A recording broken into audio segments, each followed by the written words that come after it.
working with the unholy trinity of members of a black metal band called Reign of Erebus, or it might be Erebus. What is it, guys? Tell me. Erebus is it's the classical personification of darkness. It's one of the chambers, one of the levels of hell where the dead used to have to travel through. So it's Okay.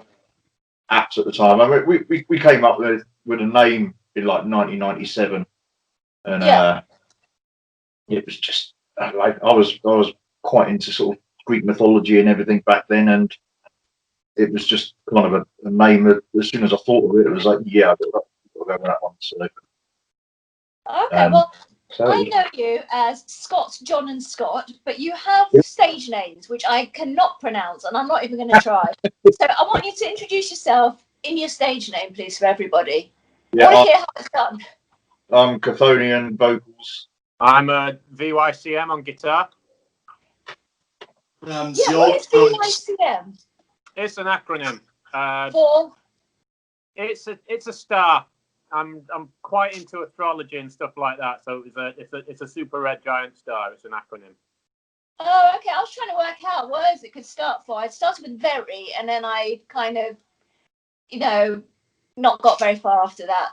So I'm pleased it's not that. And lastly, the other Scott, how do you pronounce your stage name? Zjort. Okay. Is there a meaning behind that? Not particularly, no. Okay. Do you just like the sound of it or the way it looks or something? Yeah. Fair enough. So you're described as pure English black metal, and from your bio, there are varying shades of black metal, but Reign of Erebus are painting in a colour that greets your eyes when you gaze into a black hole. So that gives us a nice idea of how black this black metal is. What I want to know, and I've got a pretty good idea because I have reviewed black metal bands before, but can you tell people that aren't into the extreme metal scene what the difference is between black metal and the other subgenres of extreme metal? For example, death metal. What is the difference? Is it in the lyrics? Is it in the sound? Enlighten us. Or dark us. Tell us. All of the above, really. Death metal is more murders and brutality and stuff like that. And I always view black metal as more of a darker, spiritual, kind of primitive feeling, like the real dark thoughts that come to mankind and everything negative about it. And it comes through in the music as well. You can feel the coldness in the music. It's got a very bleak feeling, whereas death metal tends to be more kind of going for the jugular brutality kind of thing.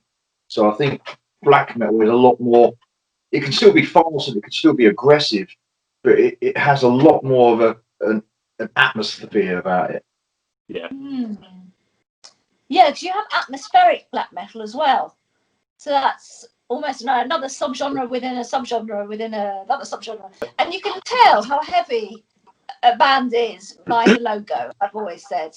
And your logo is completely illegible, so that gives us a really, really good idea of where you're at with your music. So you were formed in 1997. Yeah. And it went, so, you kind of carved a path for yourself on the underground UK extreme metal scene until about 2005. So what happened in 2005? We left Blackened, and then Blackened Records at the time, we was quite disillusioned with how we was operating, and then things just kind of fizzled out, really. Everyone all kind of went their own separate ways. One of the guitarists went off and did Basement Torture Killings. One of the guys ended up going off and working with Code a lot more. That was always kind of a little aside thing. And yeah, everyone just kind of dispersed. And it was only a few years ago, and I wanted to start up something really extreme again. And one of my friends posted up and said, "Oh, I miss the old days back when bands like this were out playing." And I thought, "Oh, bloody hell, he's still playing us." So I sort of assembled some musicians, and we got things sort of back on the road again and back going again. The other guys, the previous guys, were all happy with me to carry it back on again. So we just went for it. And 20,000 lineup changes later, we're still sort of going, and the album's coming out. So yeah, so 2020, the dawn of a seemingly chaotic new decade, Reign of Erebus emerge once again. So that's what's happened. You've been writing, you've been busy. So you've got a new album that's been 3 years in the making. So tell me about the work that's gone into writing it. how long have you got? As long as it takes. I think how many versions have we wrote off now? Like 2 versions, was it? Something like that. 2 or 3. 2 or 3. One started writing with us, and then, well, the guitarist that had been with us for a few years, he started working on the album, and then he didn't want to do black metal anymore, so everything got totally demolished and taken away. Then we had a guy come in as session, and we got how many songs? 3, 4 tracks in. 2 or 3. Yeah, and because he was session, obviously his other band started to get a lot more active again, so work sort of tailed off, and we're like, we've only got 4 songs, it's not an EP, it's not an album, we need to get something going. And then I think you came up with the idea of bringing VYCM in, didn't you? And he sent over a track, and just from the first song, it was quite clear that he was on the same wavelength. I think he was originally going to be session as well, wasn't he? He was just going to write the album with us.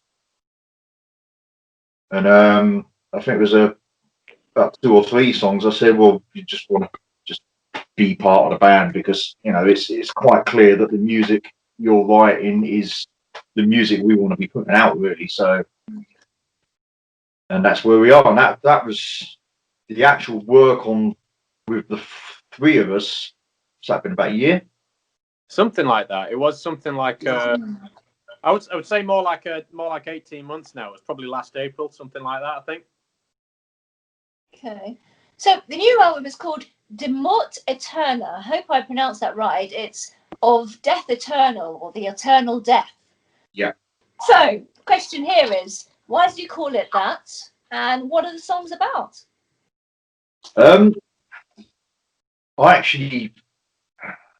I was reading, I think it was a Darren Brown book, and it's mentioning about some of the secret writings that are like hidden away in Rome and all that lot. There was talking about the secret books that are held by the Vatican, stuff that the public aren't allowed to see, and I sort of started looking into it a little bit more. And Demort Eterna was mentioned in a I think it was an old Roman Catholic prayer or something like that, and I thought, oh, it would be really cool to like use a version of that and kind of twist it around and use it for something that isn't nice and pretty and godly.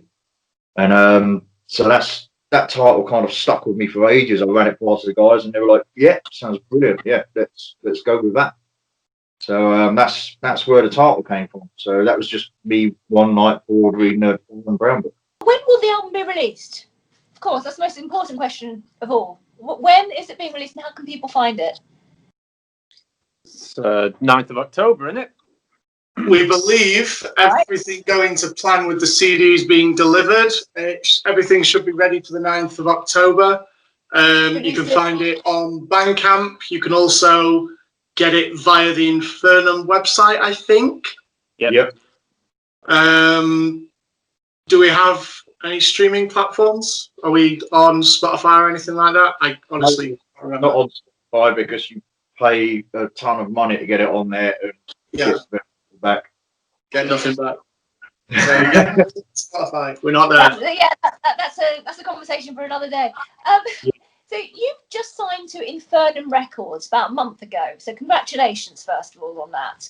Thank you. But previously, your album was due to be released via UKEM Records. So what happened there? Does anyone else want to take that one? I think we started to lose trust a little bit. And there were things he was mentioning. It's like, well, stuff like this should have been taken care of previously. We got to the point where it's just like, we don't want him to touch this at all. Okay.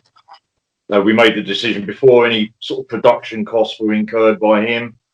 We sort of made the decision to like, right, let's cut ties, get out. And even if we have to put the bloody thing out on our own, at least we know that we've got control over stuff instead of stuff being repressed in whatever amount of time. When there's a band who were on the label who have since gone, but they're still having stuff repressed that they don't even want repressed.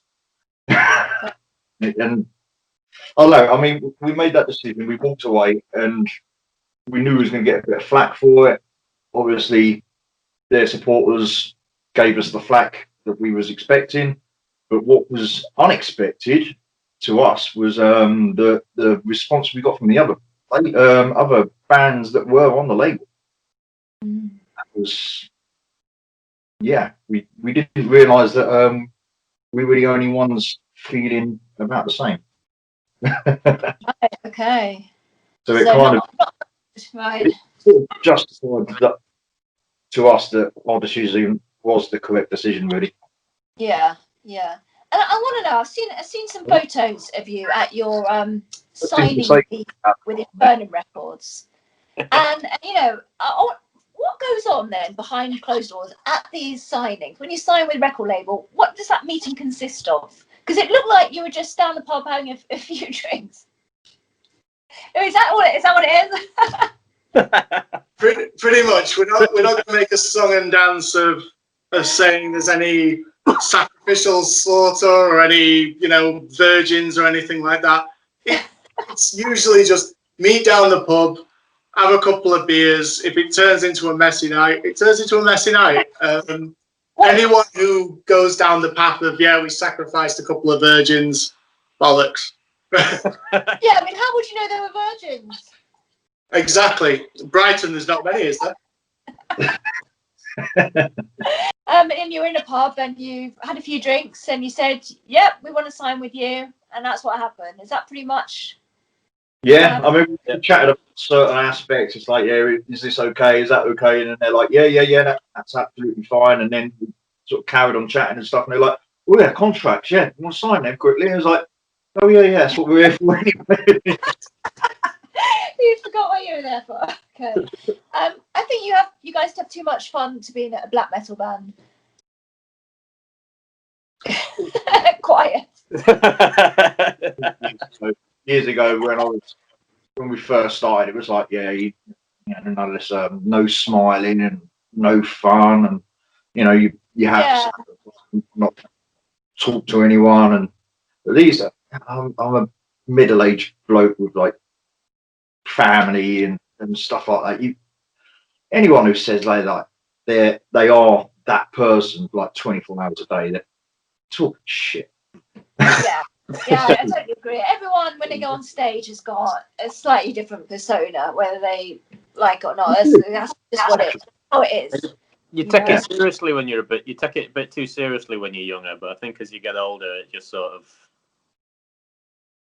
you do learn to have a lot more fun with it, I think. Yeah, you think I'm just going to be myself, and I'm gonna do what I love doing. That's it. I mean, we're still totally passionate about the music. Of course. We do everything that we stand for, but at the same time, it's like if you can't have a laugh, then that's pretty lame. Yeah. If you came out for a night on the beer with us, you'd be like, what a bunch of dicks. So guys, what have you got planned for next year? Is there anything in the diary? Well, there's the rolling. We're booked on Warhorns Fest. It was supposed to be this year, but that's been rolled on to next year, I believe. If we're out of the COVID hammer shadow, then maybe that's still on. it's completely down to what happens with social distancing, whether the live scene returns in any form, whether the venues are still around. We'll still be releasing material. We've already got the next album underway, in so to speak. We're starting to demo a couple of new tracks, so we're not sleeping on it. We're looking for ways to keep on creating. Yeah.